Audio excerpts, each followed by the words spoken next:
Basically testis is a male sex organ जो कि testosterone और स्पर्म बनाती है।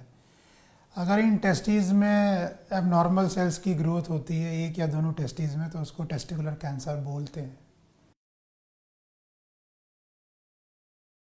सिम्टम्स मेनली किसी को डिस्कम्फर्ट हो सकता है टेस्टिस में, टेस्टिस का साइज़ इनलार्ज हो सकता है, टेस्टिस में कुछ एबनॉर्मल लंप यानी कि कुछ ग्रोथ फील हो सकती है, टेस्टिस साइज़ अनइक्वल महसूस हो सकता है या नीचे डिस्कम्फर्ट महसूस हो सकता है।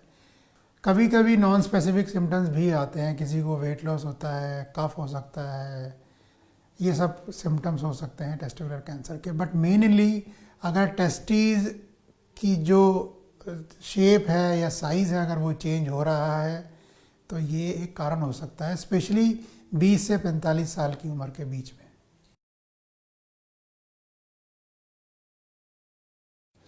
पहला लक्षण यूजुअली टेस्टिस का साइज़ चेंज होता है, टेस्टिस में पेन होता है और लंप जैसा फील होता है।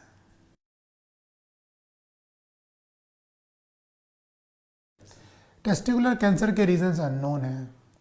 कुछ रिस्क फैक्टर्स हो सकते हैं जिसमें टेस्टिकुलर कैंसर ज़्यादा पाया जाता है, स्पेशली उन पॉपुलेशन में जिसमें टेस्टिस अनडिसेंडेड रही हो, मतलब बचपन से टेस्टिस स्क्रॉटल सैक में नहीं है और लेटर उसको सर्जरी द्वारा डिसेंड किया गया हो, तो अनडिसेंडेड टेस्टिस एक रिस्क फैक्टर है। या फैमिली हिस्ट्री रही हो या पहले दूसरी टेस्टिस में कैंसर रहा हो।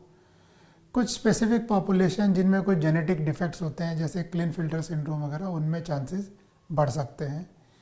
Specially in a white race एक रिस्क फैक्टर है।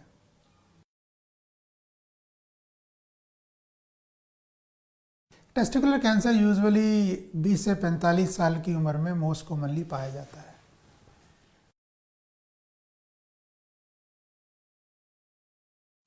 डायग्नोसिस के लिए सबसे पहले फिजिकल एग्जामिनेशन करना पड़ता है जिसमें ये देखना पड़ता है कि टेस्टिस इनलार्ज हो रही है, बढ़ तो नहीं रही है, और बढ़ रही है तो उसमें जो ग्रोथ आ रही है वो हार्ड है या कैसा है।